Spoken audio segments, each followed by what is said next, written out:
Cyber fraud की हजारों कहानियां आप हर रोज सुनते हैं।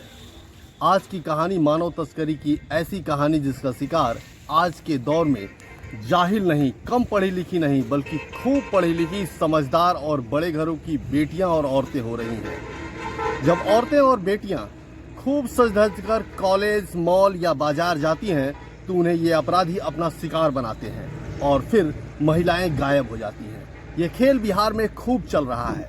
आज की कहानी मुजफ्फरपुर के उस एमबीए छात्रा के गायब होने की कहानी है जिसने पूरे बिहार को हिला के रख दिया, जिसने यह साबित किया कि जाहिलों से ज़्यादा अगर फंसने का काम कर रही हैं तो पढ़ी लिखी महिलाएं। आखिर ये पढ़ी लिखी महिलाएं कहाँ गायब हो जा रही हैं, कैसे गायब हो जा रही हैं और कौन इन्हें गायब कर रहा है, और फिर गायब होने के बाद क्या ये कभी मिल भी पा रही हैं। आज की कहानी में हम इन्हीं चीज़ों को विस्तार से बताएंगे और आपको वो कहानी सुनाएंगे जिसको लेकर पूरे देश और दुनिया में चर्चा हो रही है।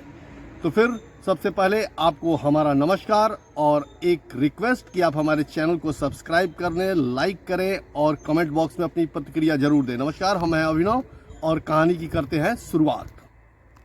दिन था 22 दिसंबर 2022 का, जब सुबह के 8 बजे एक लड़की एमबीए के फर्स्ट सेमेस्टर का एग्ज़ाम देने के लिए अपने घर से दही और गुड़ खाकर निकलती है। वह अपने कॉलेज एग्ज़ाम देने जा रही होती है। एलन मिश्रा बिजनेस कॉलेज में उसका नामांकन होता है और उसके फर्स्ट सेमेस्टर का एग्ज़ाम देने वह सुबह 8 बजे अपने घर से निकलती है। घर से तो वो सुबह 8 बजे निकल जाती है, घर वाले उसे भेज देते हैं, लेकिन पूरा दिन बीत जाता है और शाम के 4 बजे तक वो अपने घर वापस नहीं आती। फ़ोन भी ऑफ जा रहा होता है। घर वाले सोचते हैं कि शायद बैटरी लो हो गई होगी और लड़की का फ़ोन नहीं लग रहा होगा। लेकिन 4 के बाद जब 5 बजता है और फिर 6 बजे शाम तक भी जब उसकी कोई खबर नहीं आती है तो घर वालों के अंदर एक बेचैनी होती है। वे उसकी पड़ताल के लिए, उसकी खोज के लिए उसके फ्रेंड्स को फ़ोन करते हैं, लेकिन कोई सुराग हाथ नहीं लगता, बल्कि दोस्त ये कहते हैं कि वो कॉलेज आई ही नहीं थी।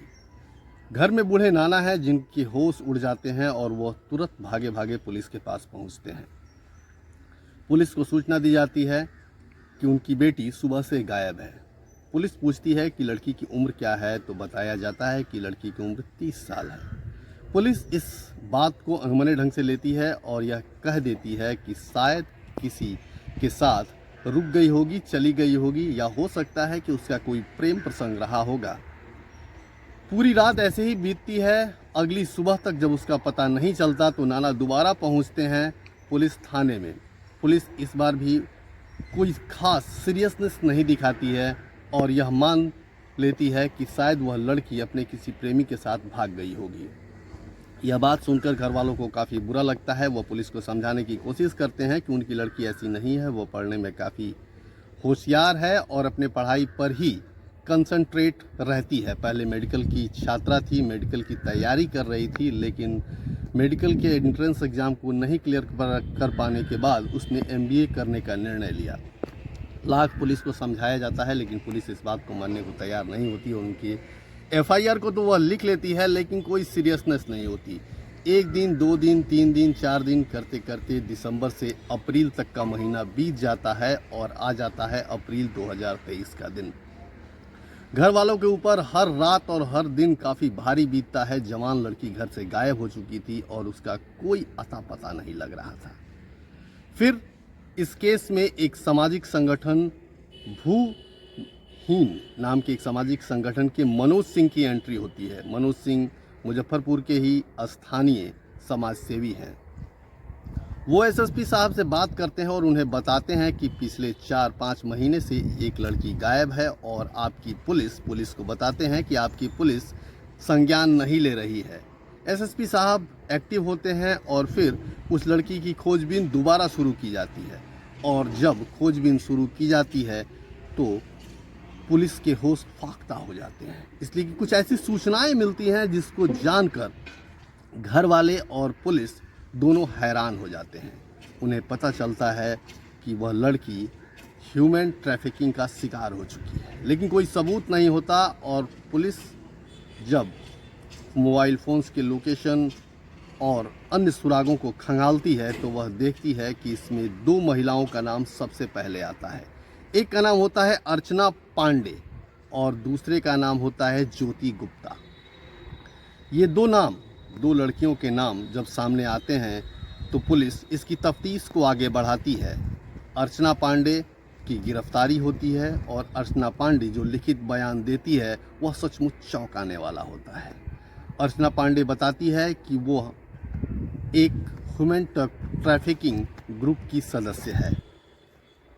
वो ग्रुप जो लड़कियों को गायब कर देता है, औरतों को गायब कर देता है।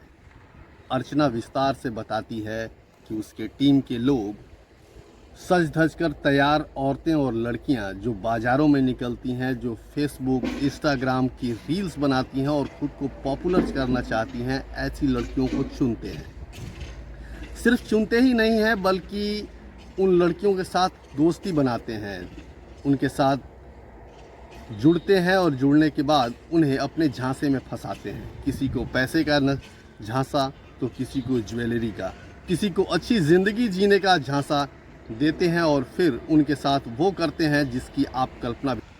6 मई 2023 को अपने लिखित बयान में अर्चना पांडे पुलिस को बताती है कि वो इस गिरोह में अकेली नहीं है बल्कि उसके साथ 4 और लोग हैं। और ये 4 लोग जिनमें ज्योति गुप्ता, सोनू और यश नाम के लोग हैं। कुल 4 लोग इस ग्रुप में एक साथ काम करते हैं और इनका मूल उद्देश्य होता है लड़कियों को फंसाना। लड़कियों के या फेसबुक, ट्विटर और इंस्टाग्राम के माध्यम से फंसाते हैं और इसी क्रम में उन्होंने इस MBA छात्रा को भी फंसाया। बताया जाता है कि MBA छात्रा अपने घर से 8 बजे निकली तो वह अपने कॉलेज नहीं गई बल्कि अर्चना पांडे के साथ चली गई और यह अर्चना पांडे उसे लेकर एक होटल में जाती है। अर्चना पांडे बताती है कि होटल में ले जाने का सिलसिला हर महीने में 1-2 बार इस तरह की पार्टी होटल्स में अरेंज की जाती है, जहां पर कि लड़कियों के साथ ग्रुप सेक्स किया जाता है। ग्रुप सेक्स का मतलब एक लड़की के साथ कई सारे मर्द या कई सारी लड़कियां एक साथ मिलकर सेक्सुअल पोज देते हैं, अपनी तस्वीरें खिंचवाते हैं और उन तस्वीर खिंचवाने के एवज में, वीडियो बनवाने के एवज में उन्हें कुछ पैसे दिए जाते हैं। एक बार जब उन्हें यह पैसे दे दिए जाते हैं फिर दोबारा उन्हें पैसे तो नहीं दिए जाते। हाँ, हर बार उनका शारीरिक शोषण के साथ साथ मानसिक और आर्थिक शोषण भी किया जाता है। यह निर्भर करता है उन लड़कियों की क्षमता के ऊपर। जैसे अगर कोई अमीर घर की औरत या लड़की है तो फिर उसके साथ ज़बरदस्ती फ़ोटो और वीडियोज़ बनाए जाते हैं और उन वीडियोज़ के एवज में यह लोग उनसे पैसे का डिमांड करते हैं, उनसे पैसे मांगते हैं और अगर नहीं देने की शर्त आती है तो उन्हें सोशल मीडिया पर वायरल करने की बात करते हैं, उनकी प्रतिष्ठा के हनन की बात करते हैं। जब अर्चना यह बात पुलिस को बताती है तो पुलिस के भी होश उड़ जाते हैं। फिर अर्चना यह बताती है कि किस तरह उस MBA छात्रा को बैरिया ले गया एक होटल में, वहां उसे रखा गया और फिर एक पीले रंग के वैन में बिठाकर मुजफ्फरपुर स्थित चतुर्भुज स्थान पर एक घर में ले जाकर बेच दिया गया। अर्चना कहती है कि इस सारे काम को सोनू और यश ने किया था, इसका मास्टरमाइंड सोनू है। अर्चना यह भी बताती है कि उस MBA छात्रा को बेचने के एवज में कितने पैसे मिले यह तो उसे नहीं पता, लेकिन यह पूरी घटना उसके सामने ही घटी थी। अब पुलिस लगातार सोनू और यश की तलाश कर रही है। अर्चना को गिरफ्तार कर लिया गया है, लेकिन पुलिस की जो कार्रवाई है वह संदेहास्पद है। अभी तक सोनू की गिरफ्तारी नहीं की गई है। यह अपने आप में कई सवालों को जन्म देता है।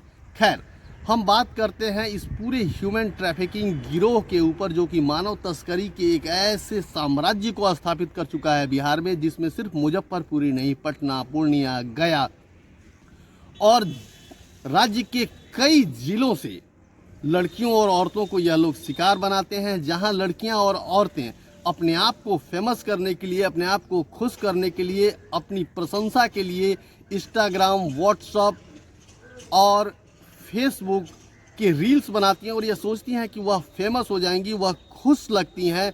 यही खुशी उनके जीवन के सबसे बड़े गम में तब्दील करने की कहानी को बयां करता है। आज की कहानी भी कुछ ऐसी ही रही और इसमें जैसे जैसे और भी अपडेट्स आते जाएंगे, हम अपनी कहानी के अगले कड़ी में आपको यह सारी बातें बताएंगे।